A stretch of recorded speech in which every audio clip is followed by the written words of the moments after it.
Okay, it's not really my gin joint, but I did stop in after work from time to time. It was called Plato's Place.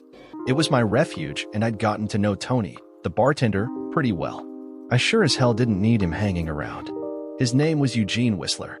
I used to go to school with him. I've seen him around occasionally since then and said hi a couple times, but he's no one I ever wanted to hang around with, that's for sure. I guess he's a nice enough guy. He's just such a naive. All through school, guys used to taunt and bully him because they knew he'd never stand up for himself. Once, when we were high school freshmen, I saw him getting pushed around by 3 upper-class men. I always hated bullies, so like an idiot, I intervened. I charged right in the middle of it all and was hoping he'd at least have my back. Silly me. He took off running like a scared rabbit. By the time he got back with the teacher, I was laying on the ground with a bloody nose, a fat lip, and 2 black eyes. Now here he was sitting at my favorite bar. I was thinking about turning around and just walking out, but Tony saw me and already had my beer sitting on the counter, right next to Eugene. Ugh. Oh well. My mother taught me to always be polite. "Hi, Eugene, what's going on?" was my polite opening line as I took my seat. He turned his head to see who was talking to him. It looked as though he'd been crying. "Chase, hi. I just stopped in for a beer, that's all. What are you doing here?" "Same thing. Thought I'd have a cold one before going home." I really didn't want to tell him I was in there quite frequently. My next question popped out before my brain caught up with my runaway mouth. "You look a little down. Everything okay?" He didn't answer right away, just kept looking into his beer glass. I was hoping he didn't hear me, but no such luck. My wife is cheating on me and don't know what to do about it," he sniffled. "Well, divorce comes to mind real quick there, partner. You know for sure, or just have your suspicions?" "Oh no, there's no doubt. She's with him right now. They kicked me out of the house so they could be alone." I almost choked on my beer. "You're kidding, right?" I said with a small chuckle.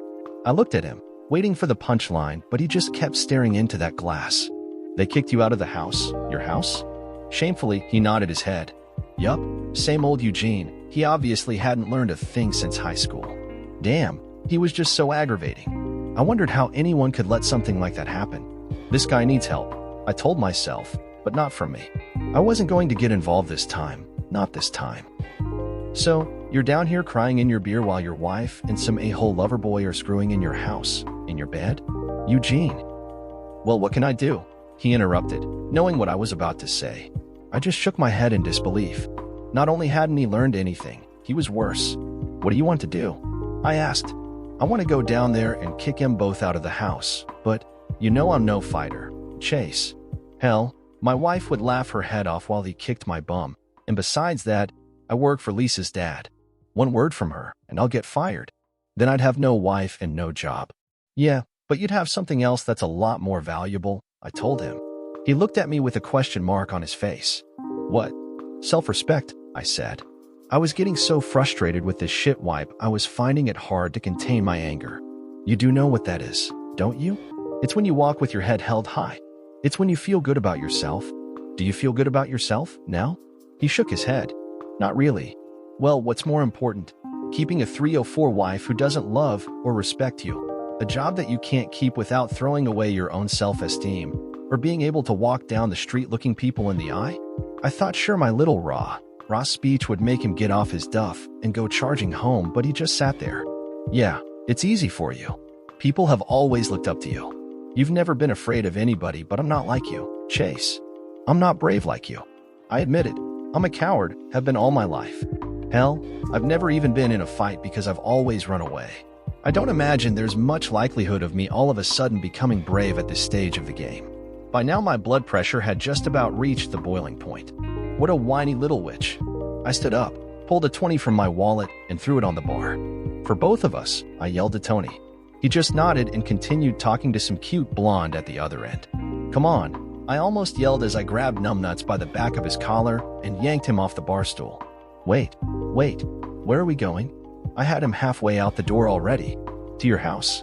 You and I are going to kick some bum," I growled. "Oh, Chase, I don't think." "Shut up, Eugene.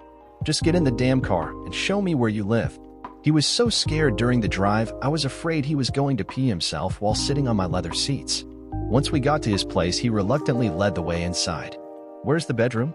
I asked.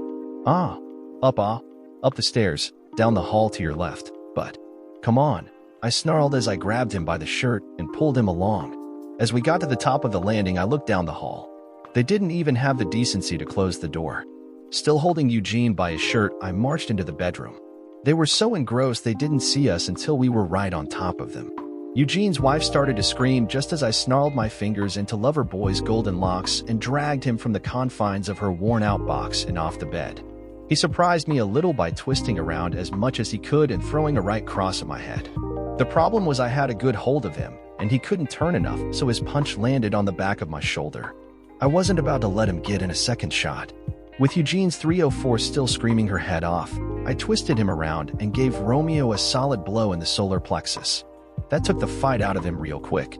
Pressing my advantage, I swung him around and smashed his face into the wall, then gave him a hard punch in the kidney. He just slumped down and sat on the floor after that. I had seen his pants lying next to the bed, so I went over and grabbed his wallet. I pulled out his license and held on to it. I also noticed his phone sticking halfway out of his pocket. Eugene! Eugene! Screamed his half-hysterical wife. Who is this man? Get him out of my house, now. Eugene just stood there like he was in a fog. Eugene! Shut up, or I'll turn you over my knee and spank the hell out of you. I hollered back to her. That shut her up at least long enough for me to scroll through Dipshit's phone and find his wife's number. Hello, honey. This is a pleasant surprise.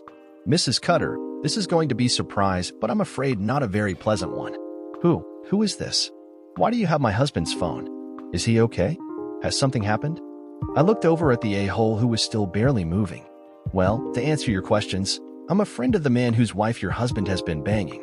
I have his phone because I took it out of the pocket of his pants, which are lying on the floor of my friend's bedroom. He's okay for now, but you should keep him on a shorter leash because if I catch him sniffing around my friend's wife again, I'll send him back to you in pieces. I hung up before she could say anything in response. I found the camera function on the phone and took a picture of Eugene's wife before she could duck her head under the sheet. I took another one of her paramour who was just starting to get his wits about him again, then texted both pictures to Mrs. Cutter. Shit for Brains looked up and saw me with his phone. I think he just realized who I was talking to. What did you do? I just texted a picture of you two to your wife, I answered. No, you can't. Please, I have kids. Too late now. It's already done. You should have thought of them before threatening and kicking a man out of his own home so you could screw his wife. I spewed. Here, I said, throwing his pants at him. Get dressed and get the hell out of Eugene's house. He looked at Lisa, who was still cowering under the sheet. I guess he thought she was still in charge of things. Now, I hollered, and if Eugene here ever sees you around his wife again, I won't be so pleasant next time. While he was quickly pulling his pants on, I took out my own cell phone and shot a picture of his driver's license, then stuck it back into his wallet and threw it back to him. Here you go, Mr. Arnold Cutter of 320, Landon Drive. Remember what I said about coming around here again. He wasted no time in extricating himself from the scene. I looked at Eugene, who was still standing next to his bed looking as if he'd seen a ghost. Okay, Eugene, the rest is up to you. What? Me?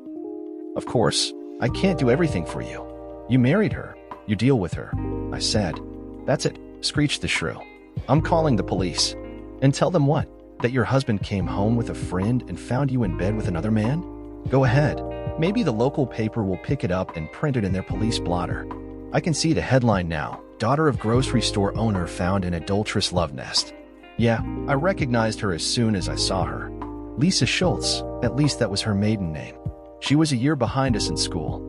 I was finding it hard to believe that she was married to Eugene.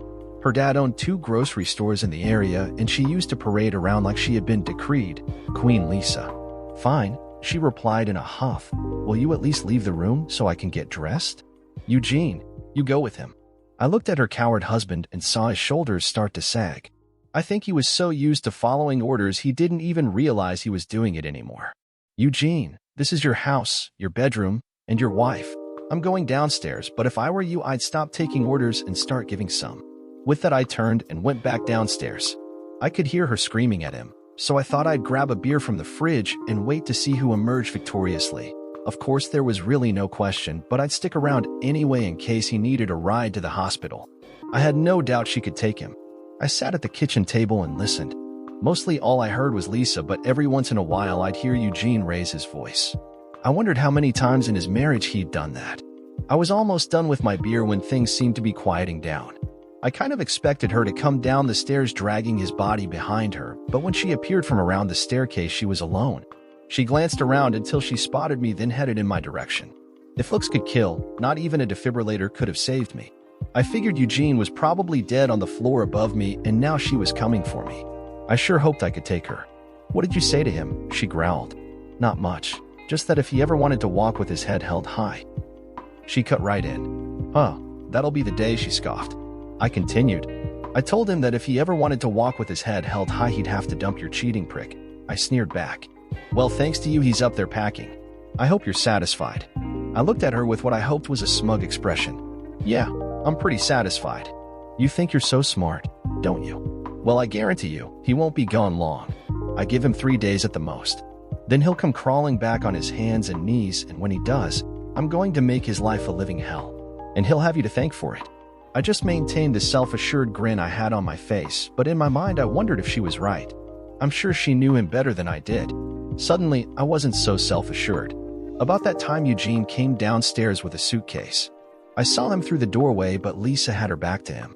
"Ready to go?" I called out. Lisa turned around. "Eugene Whistler, if you walk out that door, don't count on coming back." For a second, I thought he was going to cave, but then he answered me. "I'm ready, Chase. Let's go." I stood and left the kitchen, heading for the front door. We were about halfway outside when we heard her last volley. "I mean it, Eugene. Don't bother coming back." I looked over at him. He was scared shitless. I could see it in his face. "Now what?" he asked. As I heard his question, I remembered Lisa's words about him crawling back. It occurred to me that I may have just ruined this poor guy's life. As shitty as it was, I had no doubt she could make it even worse. Suddenly, I wasn't so sure I was doing the right thing. We drove back to Plato's and I dropped him off by his car. Or I guess I should say we had decided he'd stay in a motel for the night. I told him to meet me back there at 7 the following evening. The first beer was on me. I had a tough time getting to sleep that night. I kept wondering if I was doing the right thing and cursing myself for getting involved in the first place. Never again, I vowed. The next day, I walked into Plato's around 6, my usual time. Tony popped the top off of a Miller's and set it on the bar in front of me. "How's your friend from yesterday?" He seemed a little down in the dumps. I had just taken a sip from my long neck. "Problems with the wife," I said. I wasn't going to go into any more detail than that. If Eugene wanted everyone to know his business, he could tell them. I did want to ask Tony's advice, though. "You ever get yourself mixed up in someone else's marital problems, Tony?" He looked at me like I was dumb. "I'm a bartender. It's my job," he answered with a laugh. "No, I mean, really. Last night, I was instrumental in him leaving his wife. She was treating him like crap. So at the time, I thought I was doing him a favor, but now I'm not so sure." "What's got you second-guessing yourself?" I thought for a second. "I don't know.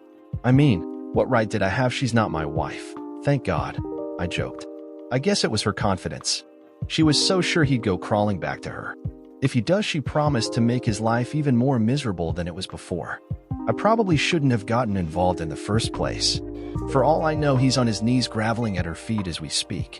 Well, I can tell you unequivocally he's not on his knees, at least not right now. "Oh," I chuckled. "And how can you be so sure?" "Bartender's intuition. Besides, he just walked in," he said with a smile. I turned around and sure enough, he was early, and he was grinning. "Hi, Chase. Hi, Tony. Beer is on me," he said, never losing the grin. "Okay, I'll bite. Why so happy?" "Chase, I feel liberated. I really do. Do you think you could teach me how to fight?" "Fight? What brought all this on? Who do you want to fight?" "Nobody. I mean, not right now anyway.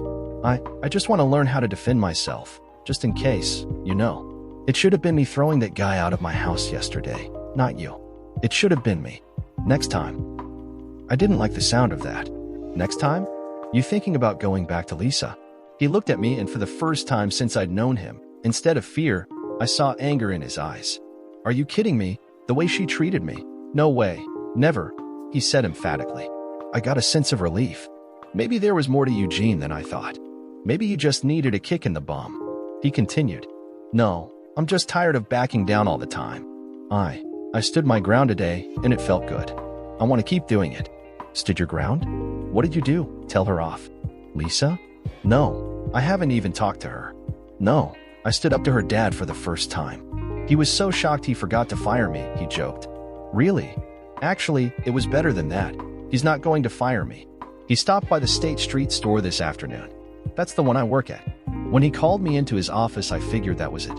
Anyway, at first he said he'd talked to Lisa and she told him I walked out on her. He told me she was really pissed and if I knew what was good for me, I'd better go straight home after work. I felt like a little boy getting scolded for something and was just about to say, "Yes, sir," but instead I thought, what would Chase say? He turned his head and looked straight at me with a big smile. "Chase," I said, "sorry, sir. That's not going to happen. She continually cheated on me and I've had enough." He got so flustered I thought he was going to swallow his cigar. God, Chase, I can't tell you how good that felt. For the first time in my life, I faced up to somebody, and not just anybody, my father-in-law. Next to you, he's the most intimidating guy I know. That gave me a chuckle. I never thought of myself as intimidating. Good for you, I said. Yeah, anyway, when I asked him if I was fired, he said no. He said he never mixed in the private lives of his employees. Chase, I think he actually respected me. Before I left his office, he looked at me, smiled, and nodded his head like he was giving me his approval. Well, fantastic, Eugene.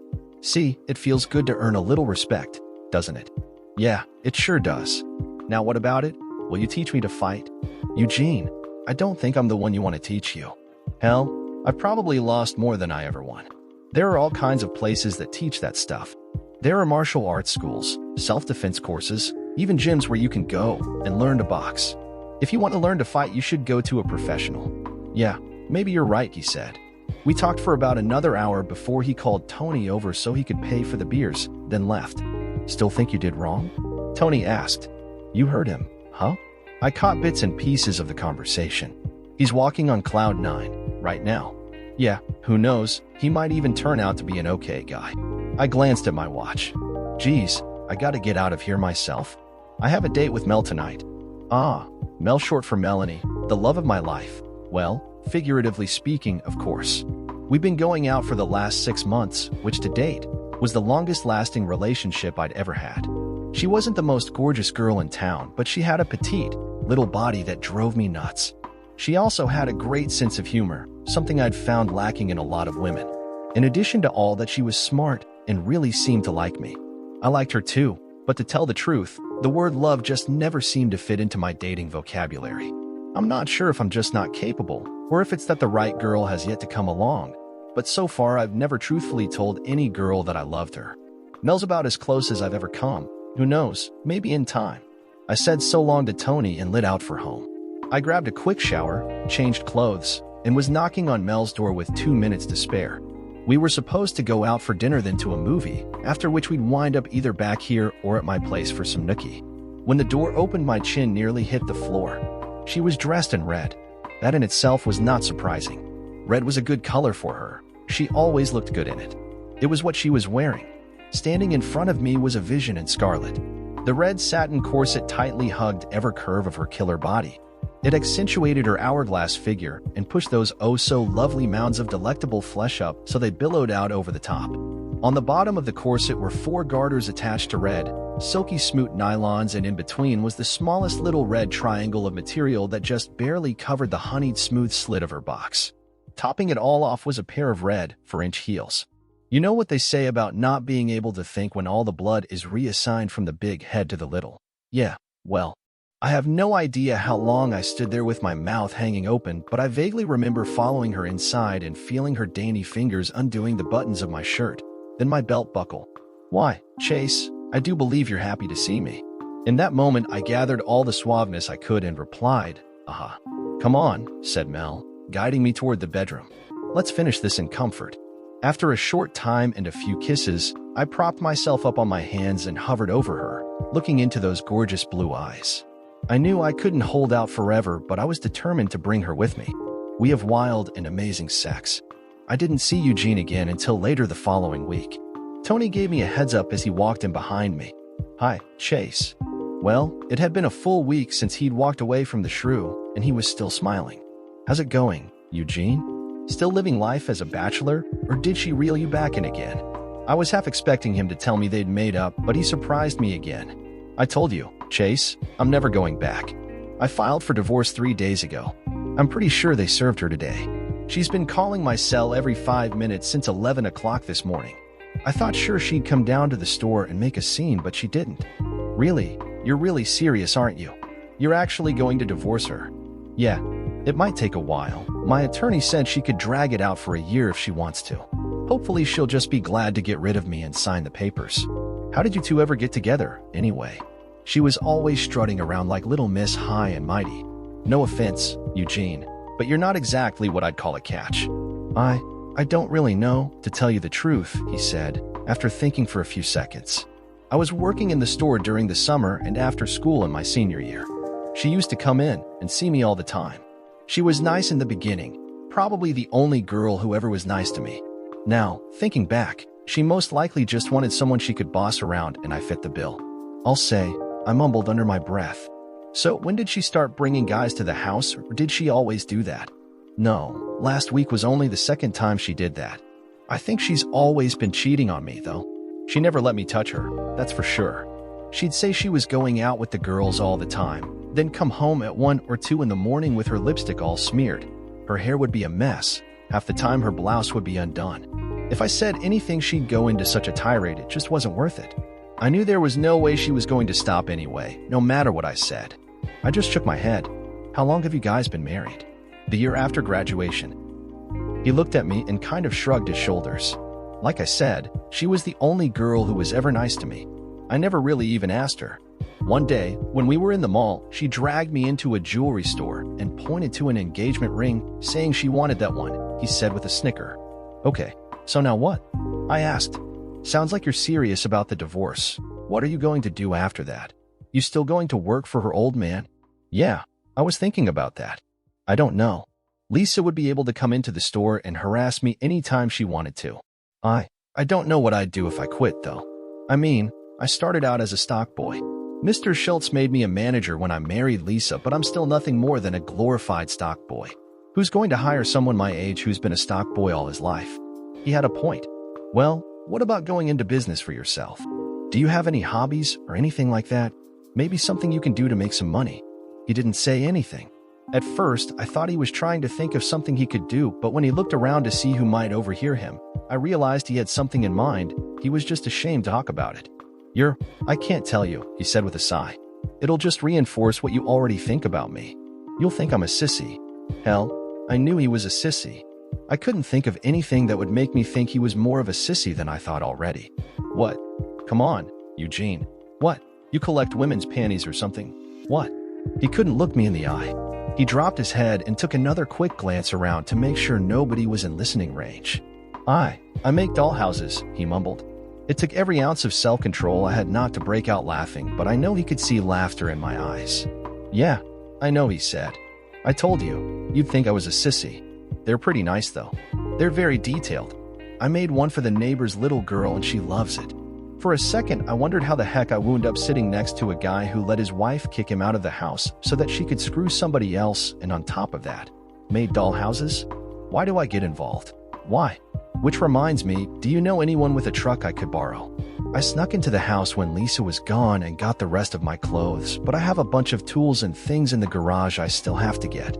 I really need a truck for that. I'd rent one, but the lawyer took almost every cent I have as a retainer. They want like $300 deposit even on a small truck, and I don't have it. I sat there for a minute wondering if I really wanted to get any more involved. Oh, what the hell? I told myself. My dad has a pickup, but he'd never let a stranger drive it. I guess I could drive. I want to do it when your wife's not there, though.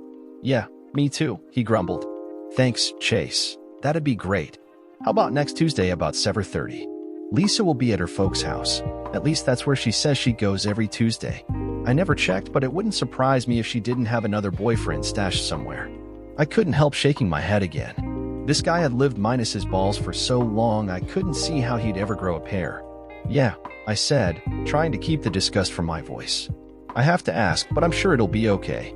That weekend Mel came over with her overnight bag and didn't leave until Sunday afternoon. Needless to say, I didn't think of Eugene at all. In fact, it wasn't until Tuesday morning that I remembered I was supposed to ask my dad for his truck.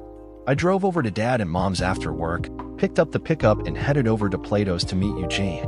We passed his house first to see if there was any sign of life. There was one light on, but Eugene said his soon-to-be ex always left the kitchen light on whenever she went out. He pulled out his garage door opener and damn if it didn't still work. I surmised that maybe she still expected him to come crawling back.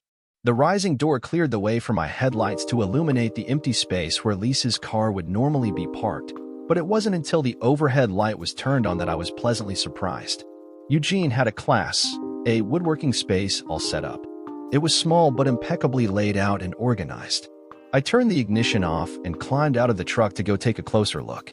The tools were all light duty but top quality. Damn, Eugene, you've got a nice layout here. Thanks, I love building things, he replied. That's when my eyes started to wander some of the shelves above my head. Maybe it was my preconceived ideas about him when he told me about building doll houses, but I never envisioned what I was looking at. They weren't doll houses, they were miniature homes, exact in every detail. The workmanship would rival the most skilled master carpenter or cabinet maker. Geez, Eugene, you really built these by hand? Yeah, I told you I make doll houses. Man, you have to come up with a better term for these than doll houses. These are incredible, I gushed. Thanks, Chase. Lisa always told people I played with doll houses. It's nice to see them appreciated by someone other than me. We loaded his tools, then grabbed a couple of thick blankets to insulate the doll houses so they wouldn't get damaged. We drove over to a storage facility he'd rented and unloaded, then headed for Plato's where his car was parked. I had been thinking, let's stop in for one quick one, I said. The night is still young. He agreed, so we headed inside where Tony had 2 cold ones waiting for us.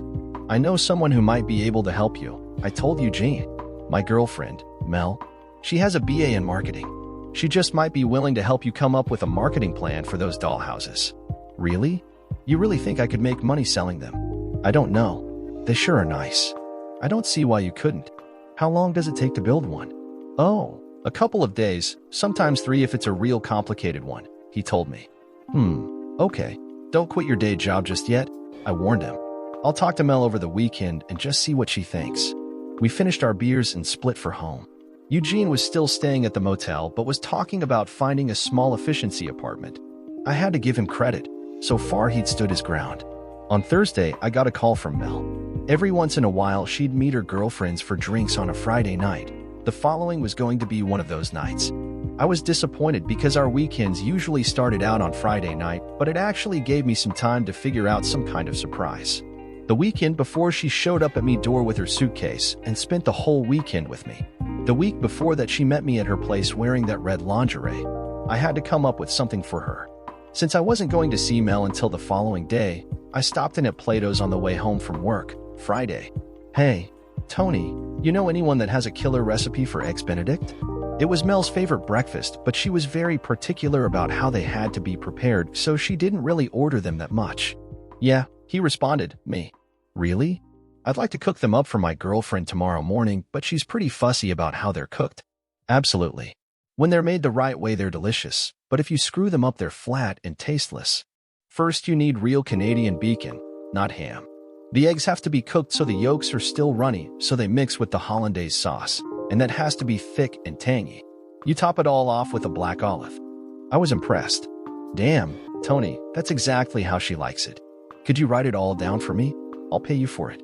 You don't have to pay me. Call it karma. You're giving your buddy a helping hand, so I'm giving you one. What do they call it? Paying it forward. The following morning, I was parked at Mel's apartment complex.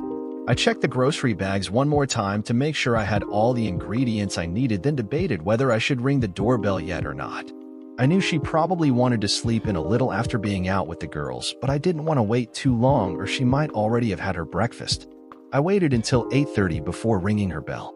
After a minute or so, I saw the peephole in the door go dark for a second. She hid behind the door as it opened. As I walked in, it closed behind me, revealing my favorite girl clad only in a pair of panties. She was yawning with her hand covering her mouth and her eyes were only half open. God, what a sexy sight. I set the bags on the floor, stepped up and kissed her. She wrapped her arms around my neck and gave me a sleepy little grin. What took you so long? She cooed. I smiled. She really was a great gal. You want to eat before or after? She covered her mouth with her hand as she yawed a second time. Before, she tried hard to articulate, I need to wake up. Okay, why don't jump in the shower and rinse off to wake up? I'll get breakfast started. Okay, she yawed again while talking. What are you making? It's a surprise, I said while picking up the bags and heading toward the kitchen. I followed Tony's recipe and was just finishing when Mel came down, looking a little more refreshed than earlier. "What time did you get in?" I asked while laying down a plate of the best-looking eggs Benedict you ever saw. "Oh, this looks delicious, honey. I didn't know you were such a gourmet. I hope you like them," I said, sitting down with my own plate. For a second, I thought she was going to ignore my question, but after savoring her first bite of my breakfast masterpiece, she answered me. "I didn't get in until after 2. Honey, these are fantastic." "Thanks. Is everything okay? You don't usually come in that late from a night out with the ladies." "No, well, with me things are all right, but not with Nancy. She found out her husband has been cheating on her, and she's devastated. We all stayed a lot longer than normal, trying to cheer her up a little. I feel so sorry for her. It's like her whole world collapsed on her." "Nancy, is she the tall blonde that has the office behind yours?" "Yeah." She suddenly looked up at me. "Don't get any big ideas there, buckaroo. I'm not giving up anyone who cooks eggs Benedict like this." I smiled. I knew she was BSing, but it was still nice to hear. "I just wasn't sure who you were talking about." "We talked about her friend while we ate. Her cheating husband reminded me of Eugene, which reminded me of the dollhouses." "Honey, I'm sorry to change the subject, but if I don't ask, I'll forget." "Ask what?" "I have a friend who makes wooden dollhouses by hand. They're extremely intricate and detailed. He'd like to be able to make a living doing it, so I told him I'd ask you about marketing them, just to see if you had any ideas." "Do I know this friend?" "No. I used to go to school with him, but we just met up again recently. He's going through a divorce just like Nancy. His wife had been having affairs for a long time. He finally got fed up." Mel was slowly shaking her head at my statement. "What is it with all the cheating spouses out there?" "I don't know, honey. Why get married if you're only going to cheat anyway? I don't get it either." She looked at me and smiled. "You know, for a player, you've got some very old-fashioned ideas. It's one of the things I like about you." I wasn't sure how to respond, so I just gave her kind of a sidewise grin and shrugged my shoulders. She just smiled. "So, he makes wooden dollhouses by hand. How long does it take him to build one?" "He said 2 or 3 days." "Well, there's no way he could make a living selling them wholesale, not if they take that long to build. He'd have to retail them." As soon as she said that, she stopped and thought for a second.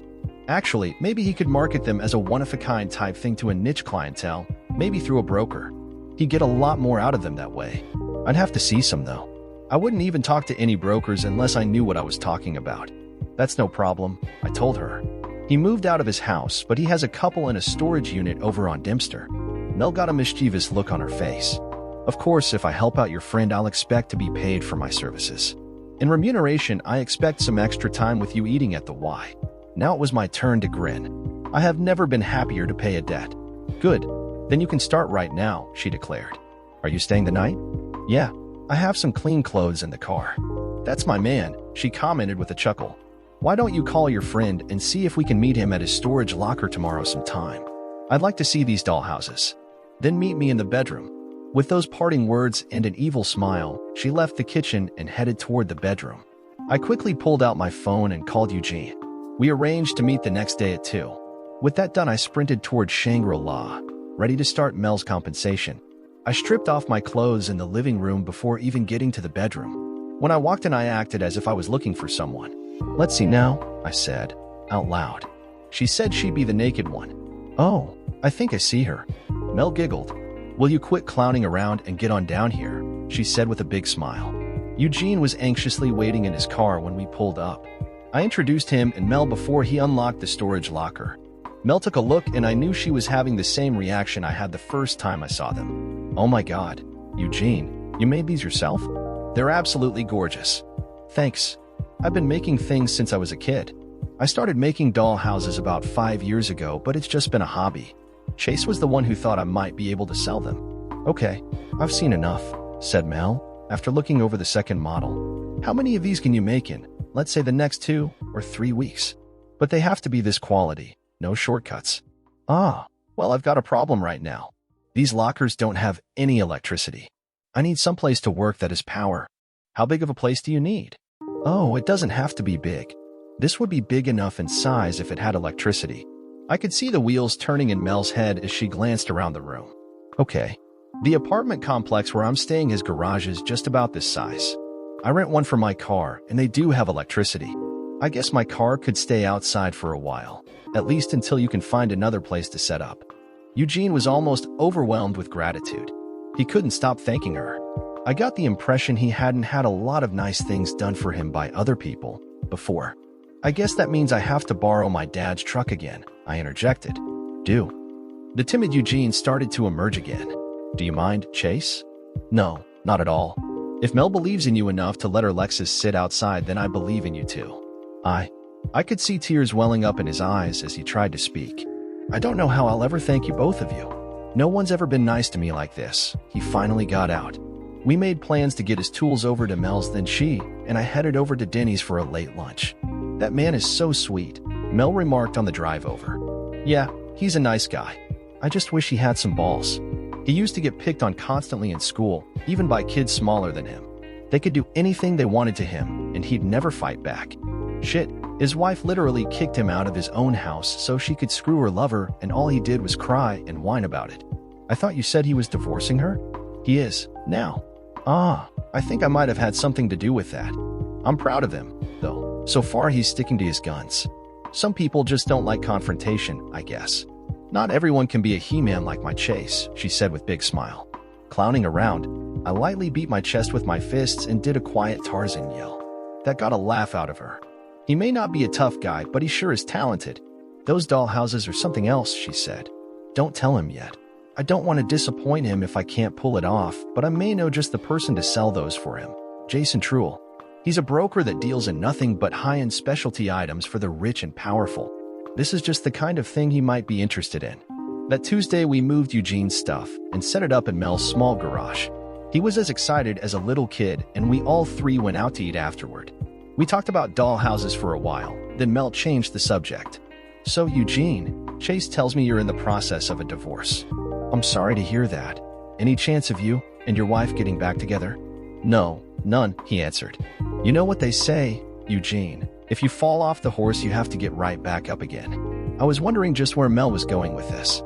Do you have any special someone waiting in the wings? She asked. He looked embarrassed, maybe ashamed. No, I've never been very good with women. They don't like me too much. I guess maybe I'm too shy or something, he muttered. Nonsense, said Mel. You're a good-looking guy. You just need to get out there. Give someone a chance to know you a little. Hey, I have an idea. I knew it. I knew Mel was leading up to something. There's a girl at work I think you should meet, she continued. Not Nancy, I said, breaking into her little soliloquy. No, not Nancy. Actually, her husband came back asking for a second chance. I think she's making a mistake, but she let him move back in, and they're going to marriage counseling. No, Bev, Mr. Jansen's secretary.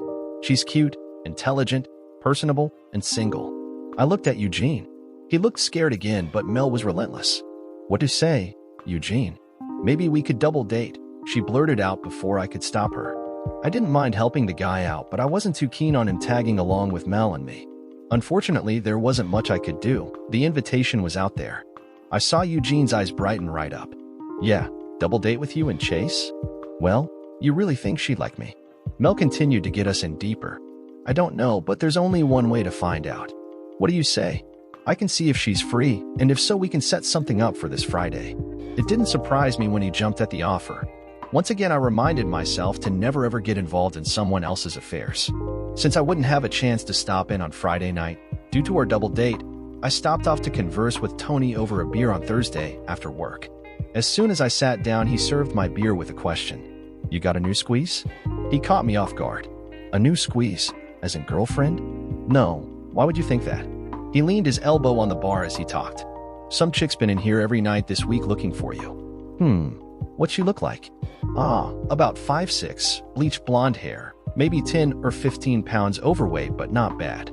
That sounds like Lisa, Eugene's soon-to-be ex-wife. She's looking for me? Tony just nodded. Great.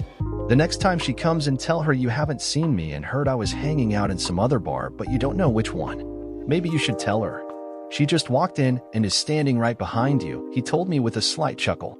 Hi, Lisa, I said without turning to face her. She sat down on the bar stool next to me. Hello, Chase. It took me a little while, but I finally figured out who you were. I kind of remember you from school. How did you know where to find me? She ordered a white wine before answering. You're fairly well known around town. I just asked around. Okay, so you found me. What do you want, Lisa? I want to know what gives you the right to poke your nose into other people's business. We were happily married before you came along. I had to laugh.